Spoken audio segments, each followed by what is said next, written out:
The room was bright and silent. White lights above the ceiling made everything look clean and cold. The walls were smooth and the floor was shiny like glass. A long glass window showed the stars outside, shining in the black space. This place was a space hospital. It floated above a dead planet, turning slowly in the sky. The hospital was large, with many rooms and long halls. Robots moved around carrying tools and medicine. Doctors and nurses in white suits worked day and night. A young nurse named Mira walked down one of the halls. She held a scanner in one hand and a tablet in the other. Her short dark hair was tied back, and her steps were quick.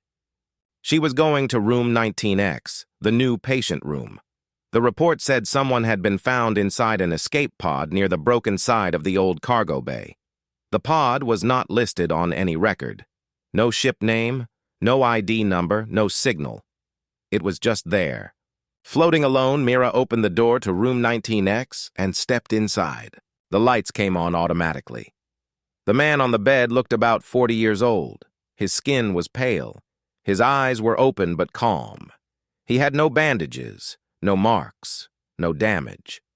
The scanner said he had no wounds, no virus, and stable heartbeats. He was not even tired. Mira checked the file again.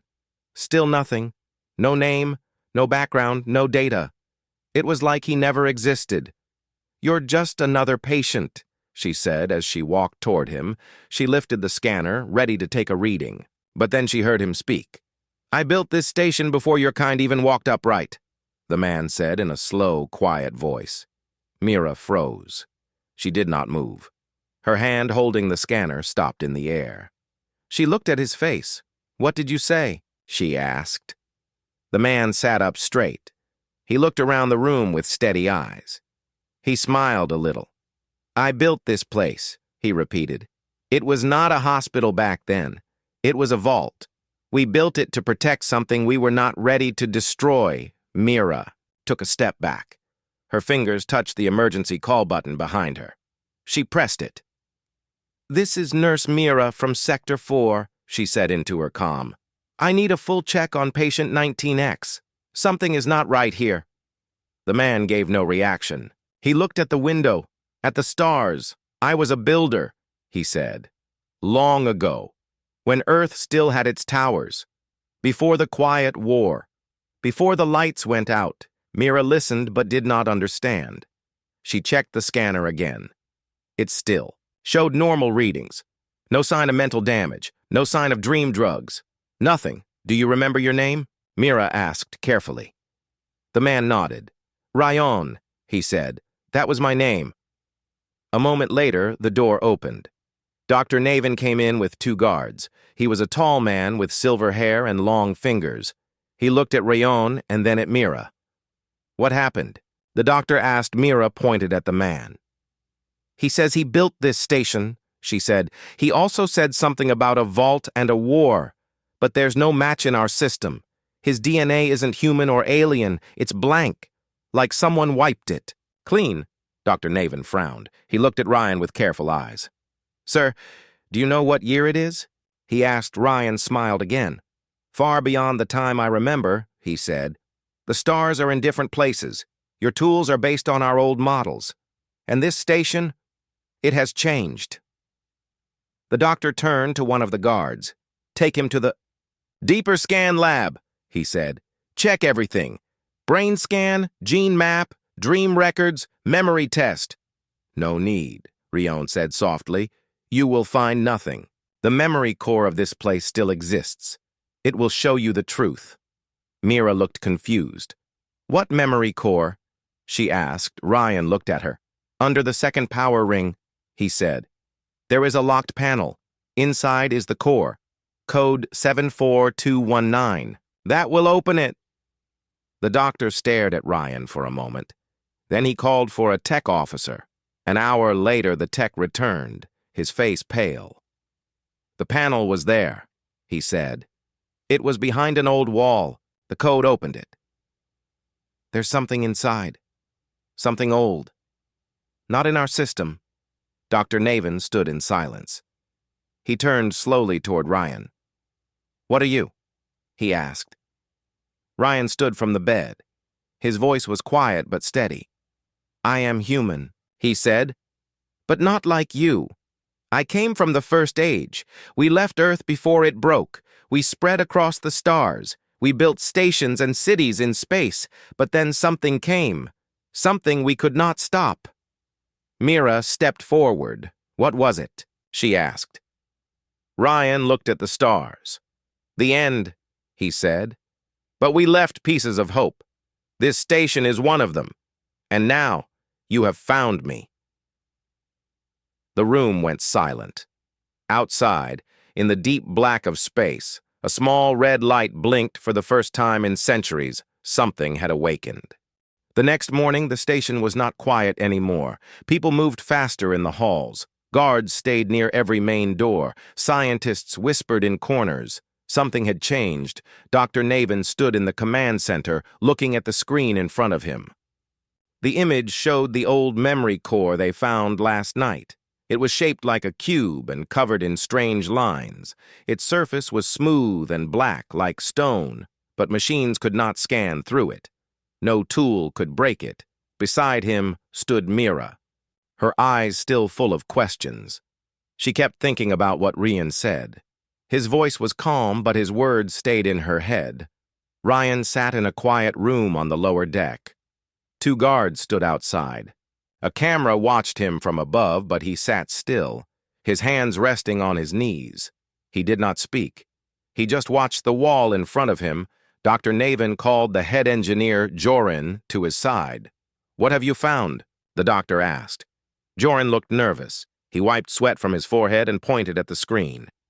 "This thing is not new," he said. "It's very old. The code inside it is not like ours. But it is working. It is still alive. It's sending signals across the station, very slow ones, like it is trying to wake something up." Mira looked at the screen and asked, "Did it start when Ryan gave the code?" Jorin nodded, yes. "It was sleeping until we opened the panel." He knew it was. There, he knew the code. There's no way he's lying. Dr. Naven walked over to a second screen. It showed the records of all the systems in the station. One section near the bottom flashed with a yellow light. "What is that?" he asked. Jorin replied, "A sealed chamber. Section 9B, we never used it. It was locked before we arrived here. But now something inside has powered up. Only for 1 second. Then it went dark again." Mira stepped closer. "Should we tell Ryan?" she asked. The doctor frowned. "Not yet," he said. "We don't know what he is. We don't know what he wants. But—" Mira could not stop thinking about his words. He said he was human. He said he built this place. And now everything he said was turning out to be true. Later that day, she walked to his room alone. The guard stepped aside. The door opened with a soft sound. Ryan looked at her and smiled. "You came," he said. Mira nodded. She sat down in the chair across from him. "You told us about the core," she said. "You told us where to look. Now we want to know more. What is this place? What was it before?" Ryan looked up at the ceiling as if remembering something far away. "It was not a hospital," he said. "It was a vault, a place to hide knowledge, a place to hide power." "Power?" Mira asked. Ryan nodded. "In my time, we discovered something that could change everything. A source of energy stronger than stars. We used it to build great machines, but some feared it. Some said we were moving too fast, so we hid it. We built stations like this one to protect it. Then the war came." "What?" Va? Mira asked. Ryan's eyes grew darker. "A war not of our own making," he said. "Something came from the edge of space. Not machines, not people. Something old and silent. It did not speak. It did not stop. It only moved forward. We called it the Fade. It erased worlds." Mira felt cold. Her hands tightened around the tablet she held. "Did you stop it?" she asked. Ryan shook his head. "No. We ran. We hid. Some stayed to fight, but most of us were lost. I was chosen to sleep here. Wait, in case someone came back. In case someone remembered, Mira stood and walked to the wall, looking out through the small window. "Why now?" she said. "Why did the station wake up now?" "Because you opened the door," Ryan said. "Because I woke up. And now others will notice. The signal from the core has already gone out. Someone will hear it. Maybe them. Maybe others." Mira turned around. "Then we need to prepare," she said. "We need to know how to use this station the way you did. We need to protect ourselves." Ryan nodded slowly. "There is a second chamber," he said, "below the engine room. It holds the tools. If we can open it, I can show you." That night, Mira brought the message to Dr. Naven. At first, he refused. "This man could be lying," he said. "He could be leading us into a trap." But Mira stood firm. "Everything he said was true so far," she said. "The core, the panel, the signal. If he wanted to harm us, he could have done it already. I think he's here to help." The doctor looked at her for a long moment, then finally gave a slow nod. "All right," he said. "We'll open the second chamber, but only with full security. And only if you go with him. If something goes wrong, I want someone I trust there." Mira agreed. The next morning, Ryan walked through the station halls for the first time. People stared at him as he passed. He did not look strange, but he felt different, like he came from another time. They reached the lower level where the sealed chamber waited. The door was covered in dust and old signs. Ryan stepped forward and placed his hand on the panel. The door made a deep sound. Then it opened slowly. Inside was a room filled with machines, unlike anything the station had. Long silver arms, dark glowing, cubes, tools, shaped like stars. The lights turned on by themselves as Ryan entered. He turned to Mira and the others. "This is where we begin," he said, and somewhere, deep in the black space beyond the stars, something old turned its eye toward them. The chamber below the engine room was not like the rest of the station. Its air was colder. Its walls were smooth and curved like the inside of a shell. Strange symbols were carved into the metal. The lights were not bright white, but soft blue. Glowing from the ceiling like calm water, Mira stood beside Ryan, looking around with wide eyes. The machines inside this room were different. They were not built with metal plates and wires like the modern ones. These machines were smooth, almost alive. One large device stood in the center. It looked like a tall black egg with glowing lines running across its surface. "This is the memory core," Ryan said softly. "It holds the records of the First Age. It also controls the hidden systems of this station, systems you do not know." Yet, Dr. Naven stood at the door with 2 engineers and a guard. He looked uneasy. "Are you saying we've been living above this thing for years and never knew?" he asked. Ryan nodded. "This part of the station was locked from the beginning. Only someone from my time could open it. That's why I was placed here. To guide those who came after." Mira walked closer to the black egg. "Can it speak?" she asked. Ryan placed his hand on the side of the machine. The lines on its surface began to move like flowing water. A soft hum filled the room. "It does not speak with words," he said. "It speaks with light and image. It can show us the past. It can also help us prepare for what is coming." The lights in the room dimmed. The memory core began to project something into the air. A glowing image appeared above them. It showed a planet, green and blue with clouds and oceans. It was Earth. Then the image changed. It showed cities in the sky, ships flying between stars, towers that touched the clouds. People were smiling. Children ran through shining halls. Machines worked beside them without fear. This was the golden age, Ryan said. Before the fall, the image changed again. The sky turned red. Ships exploded in space. Strange black shapes appeared at the edges of the stars. They were not ships. They were not alive. They were something else, cold and quiet, moving like a wave, we called them. The Fade, Ryan said. They came without sound, without warning. They swallowed worlds, not with weapons but with silence. Wherever they went, nothing grew again. Dr. Naven stepped forward, eyes fixed on the dark shapes. Why did they attack? He asked. We never knew, Ryan said. They had no message, no sign. We tried to fight. We used everything. But our strongest weapons had no effect. We built vaults to hide our last hopes. This station was one of them. Mira looked at the next image. It showed the same black egg, glowing in the middle of an empty room. Then it showed a ship flying away. A single man was inside. Ryan, you were the one chosen, she said.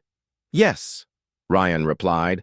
I was placed in cryosleep with the core's final memory. I was to wait until someone returned, until humans rose again. The image faded. The lights returned. Everyone stood, in silence. The head engineer, Joran, spoke first. If this is true, then this station is more than a hospital, he said. It's a shield, a bunker, a key. Ryan nodded. It can become more. The systems are still alive but sleeping. The power is low. But with help we can wake it all. We can prepare before they come again. Dr. Naven turned to Mira. What do you think? He asked. Mira looked at Ryan, then at the machines around them. I believe him, she said. Everything he said has been true, and if he's right about the Fade, we don't have much time. The doctor looked unsure but gave a slow nod. Then, we begin, he said. What do we need? Ryan walked to a small console near the wall. It lit up as he touched it. Symbols appeared on its screen. We need to power up the deep systems, he said. But for that, we need more energy than the station's core can give. There's a second source, hidden in Section 9B. It was locked when the core was sealed. Joran frowned. Section 9B is sealed behind old blast doors. We never opened it. We thought it was broken space. Ryan looked at him. It holds the heart of the station. The reactor from my time. If we can reach it, we can power the core and the defense grid. Mira asked. Defense grid? Ryan gave a small smile. This station was built to look harmless, but it is not. Once fully powered, it can defend itself from even the Fade. If we reach the reactor, we can bring it back to life. Dr. Naven agreed to send a team. Mira asked to join. Ryan also asked to go. He said only he could unlock the old system code's hours. Later, they stood before the blast door of Section 9B. It was thick, covered in dust and warning signs from another time. Ryan stepped forward and placed both hands on the panel beside it. A soft sound began to rise. The metal shook. Then slowly, the door began to open. Behind it was a wide chamber, dark, cold. In the center was a tall structure glowing faintly with green light. Pipes ran into the walls. Screens lit up one by one as the power returned. The reactor, Ryan said. Still alive, still waiting. The team moved inside. Tools were brought. Engineers checked the systems. Slowly, power flowed into the station, again. Lights flickered on in old sections. Doors opened. Hidden systems lit up across the map in the command center. A red light blinked on the edge of the screen. A signal had been sent from deep space. Something had heard them. The station lights were brighter now. Power from the old reactor had reached every corner. Doors that were once sealed now opened. Systems that were quiet now came to life. Screens glowed with new data. The station was no longer just a hospital. It had become something else. In the control room, Dr. Naven stood with Mira, Joran, and Ryan. Everyone stared at the screen in silence. A red signal flashed in the corner. It was not from the station. It was from deep space. Joran leaned forward and read the details. "This is not a normal signal," he said. "It's a low pulse, very old style. It came from somewhere outside the known chart. No name, no ID, just a steady code repeating again and again." Ryan stepped closer. He looked at the signal carefully. "They heard us," he said. "The fade.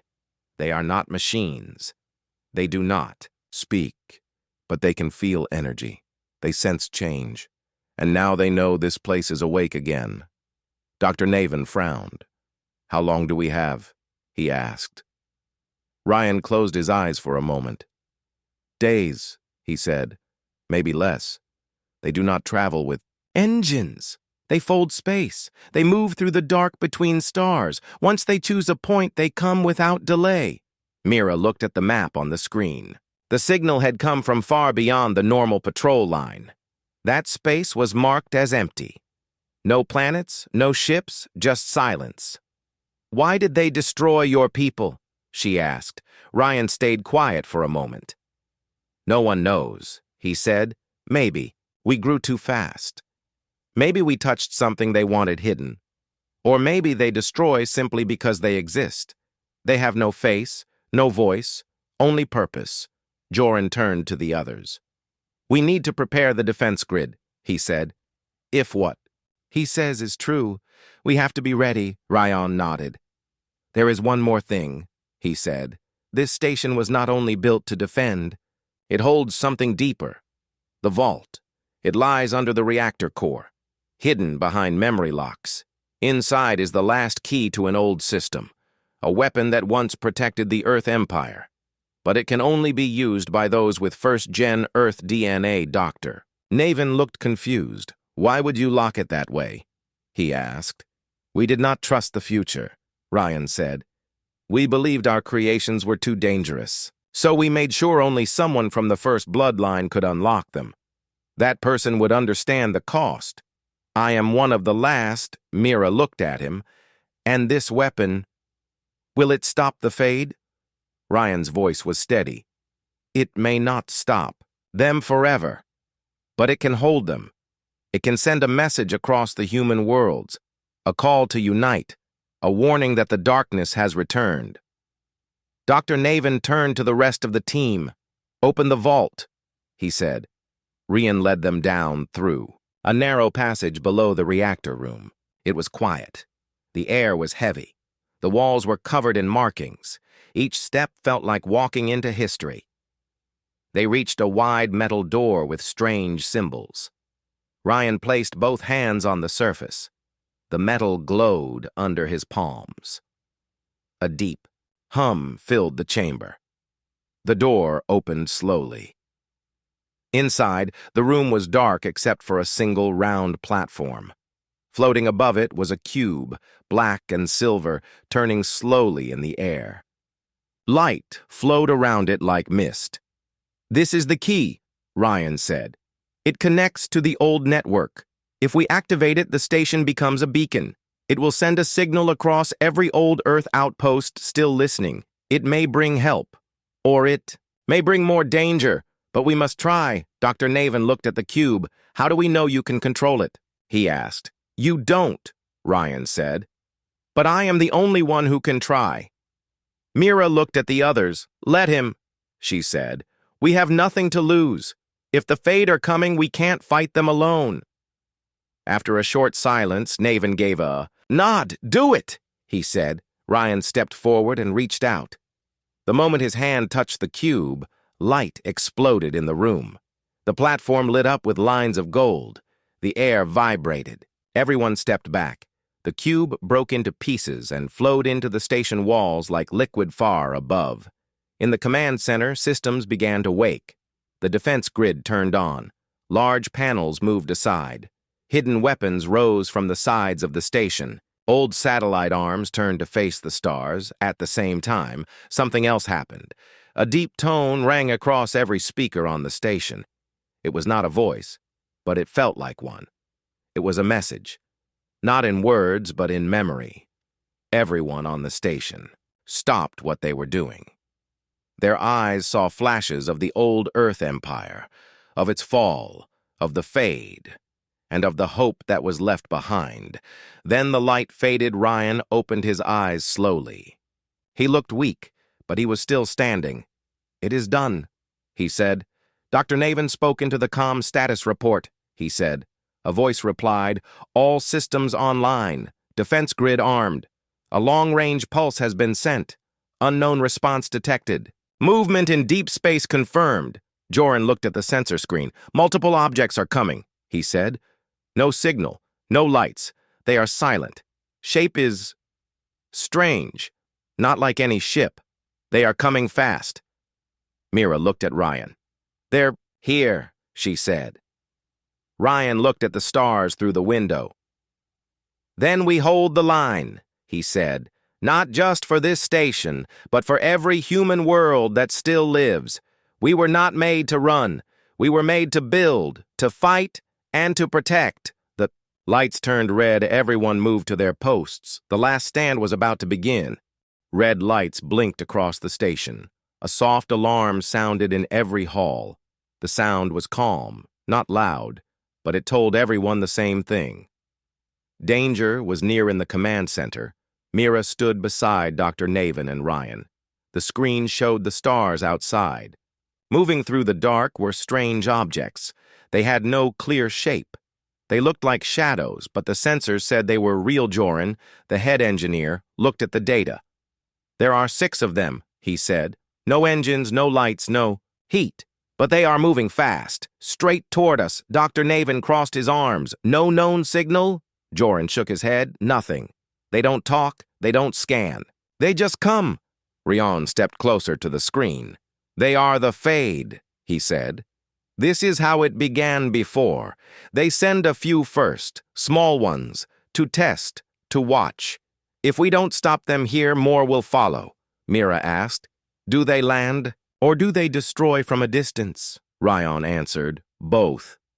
If they can get close, they break the walls. They spread their silence inside. But even from far, they can send waves that cut power and memory. That's why we must not let them touch." The station. Dr. Naven turned to Joran. "Activate the outer grid," he said. "I want all weapons ready." Joran typed fast. The defense systems powered up. Hidden weapons opened across the station's surface. Some were old pulse cannons. Others were part of Ryan's ancient design. They looked like black spears of light waiting to strike. Meanwhile, Mira moved to the lower level. She went to check the shield controls. She passed teams of workers running through the halls, checking walls, sealing doors, and charging energy packs. Everyone was moving with purpose. No one was shouting.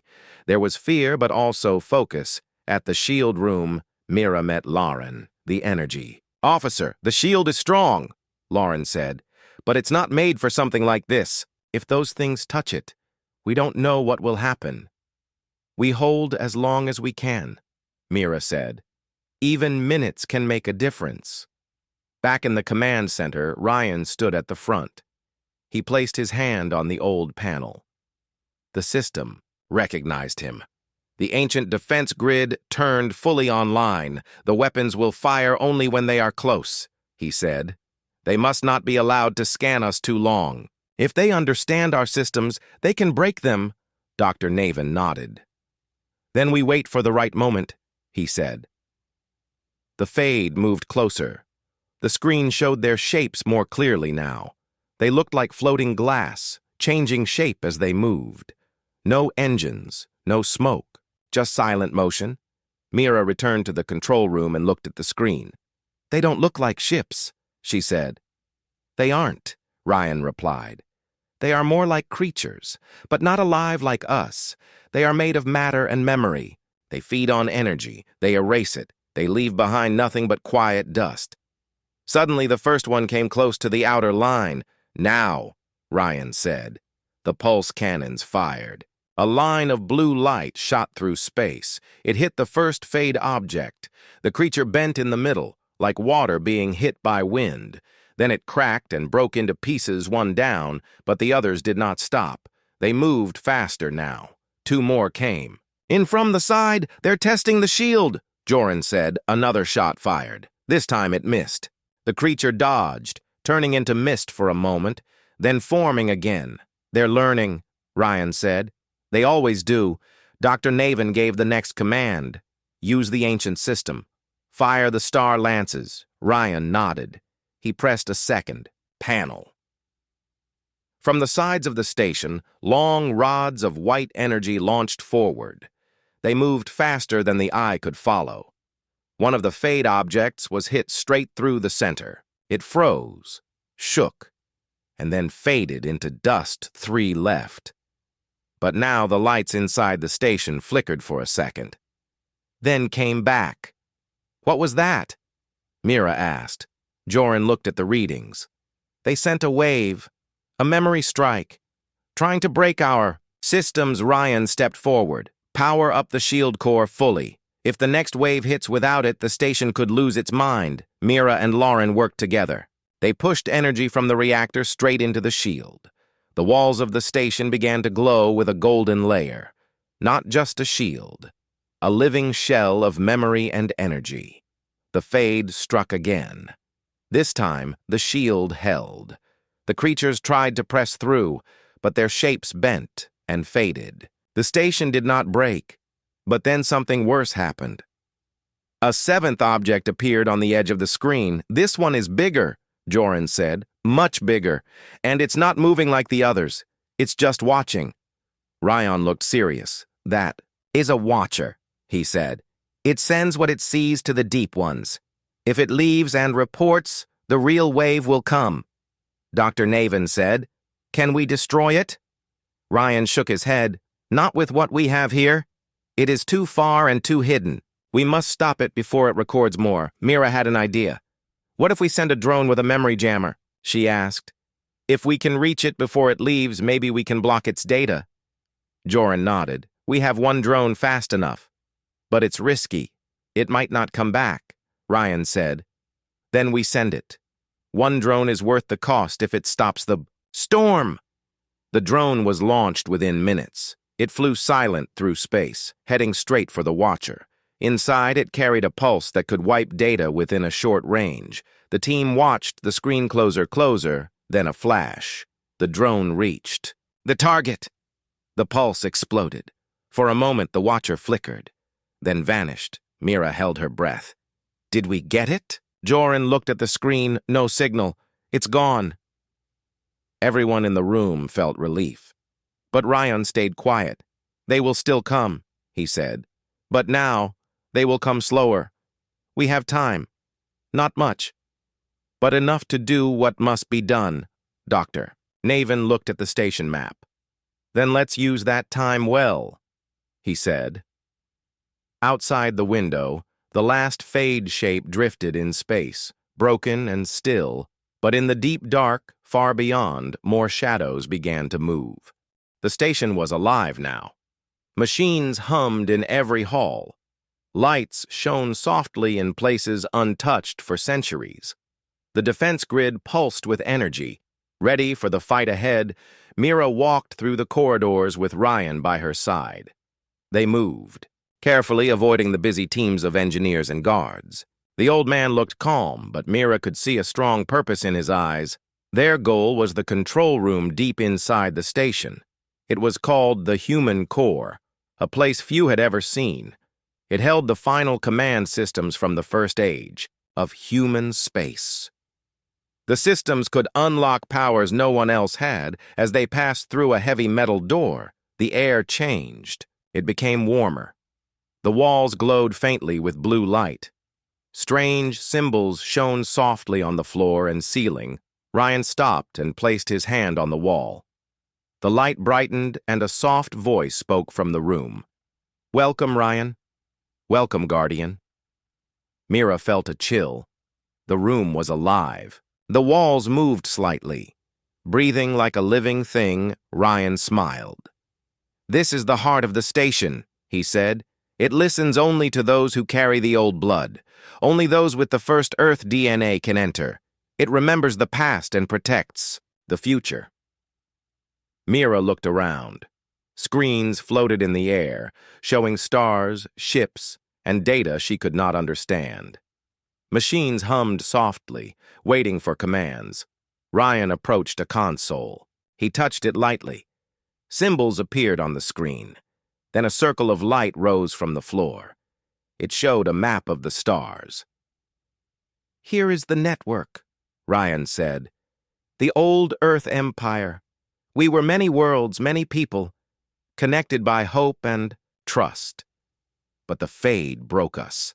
They scattered us." "This station was built to bring us back together," Mira asked. "How do we use this? How can we fight them?" Ryan's eyes were sharp. "The station has weapons, but more important is the message. The network will send a signal to other stations and ships. It will call humans to unite again. We must show them we are alive." Suddenly, an alarm sounded. The screen showed several Fade ships approaching fast. "They are back," Mira said Ryan. "Moved quickly. We must act now," he said. He touched the console again. The station's defenses powered up fully. Walls moved to cover weak points. Turrets opened from hidden compartments. Energy fields shone bright. Mira took a place at the communications panel. She began sending messages to nearby colonies and ships. Her voice was steady. "This is Station 19X. We have awakened the old defense. The Fade are coming. Join us if you hear this." Outside, the first Fade ship came close to the station. The pulse cannons fired blue beams of light. The Fade twisted and split. The attack slowed them, but more ships followed. 5 more came from different directions. Joran worked at the control room, guiding the weapons. "They are testing us," he said. "They want to see how strong we are." Mira looked at Ryan. "What happens if they break through?" she asked Ryan. Shook his head. "They will not. Not while the human core lives. It protects us. But we must be smart. We must be fast." The battle was fierce. The Fade tried to enter the station's walls.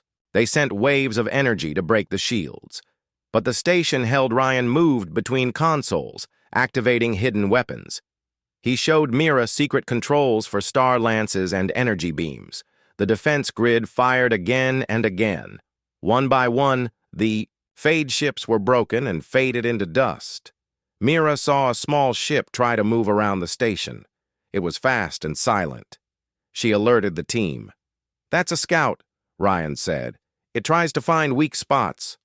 The scout moved toward a damaged section of the station's hull. Turrets fired. The scout dodged and disappeared into space. "Keep watching," Rion said. "We cannot let it return with more." After hours of battle, the sky was quiet. The Fade ships were gone. The station was safe. For now, Mira looked at Ryan. "Thank you," she said. "You saved us all." Ryan smiled gently. "This is only the beginning," he said. "The Fade will come again, but humans are stronger when they stand together. We must build. We must prepare." Outside the window, stars shone bright. The station floated like a shining light in the dark, and far away, other signals began to answer the call. The battle had passed, but the station was not quiet. People worked in every corner. Repairs were made, systems checked. The quiet hum of life returned slowly. The Fade had retreated, but their shadow remained. Mira stood by the big window, looking out at the stars. The sky was clear, and small lights blinked far away. Ships had answered their call. The old Earth network was waking. Ryan joined her. His face looked tired but peaceful. He placed a hand on the glass, feeling the cold outside. "We have won a small battle," he said. "But the war is not over. The Fade will come again. They are patient. They wait for moments of weakness." Mira nodded. "What do we do now?" she asked. "We prepare," Ryan said. "We build alliances. We bring back the lost knowledge. We make sure no world stands alone." Dr. Naven entered with a group of leaders from nearby colonies. They came to see the station, to learn, and to plan. Mira introduced them to Ryan. The old man shared stories of the First Age, of the vaults, and of the Fade. The leaders listened carefully, their faces serious. One leader, a woman named Talia, spoke. Up, if what you say is true, then we must act fast. Our worlds are vulnerable. We need the station's protection. We need to join this network. Ryan smiled. That is why I woke, he said, to remind the universe of the strength in unity. Over. The next days, the station became a hub. Ships arrived with supplies and crews. Scientists studied the memory core. Engineers worked on restoring old machines. Mira and Ryan often talked about the future. They walked the halls, planning and dreaming. Sometimes they stood in silence, watching. The stars one night, Mira asked, "Do you ever miss your old life?" Ryan looked at her with soft eyes. "I do," he said. "But this new time is also my home, and you are part of it now." Suddenly, alarms sounded again. The station shook slightly. Another. "Attack?" Mira asked. "No," Ryan said, looking at the screens. "A ship is approaching. Not like the Fade. This one carries a flag. It is human." The ship docked slowly. People in blue uniforms stepped inside. They carried weapons, but their faces showed hope, not fear. Their leader, a man named Kalen, came forward. "We received your message," he said. "We come to join, to fight together." Mira smiled. "Welcome home," she said. Together they stood on the bridge, looking out at the stars. The station was no longer just a vault or a hospital. It was a beacon of hope, a symbol of human strength. Ryan placed his hand on Mira's shoulder. "This is the new dawn," he said. "The past is not lost. It lives inside us, and with it we will face the future, stronger and united." Outside, the stars shone brighter than ever. The darkness had not won. Humanity was awake.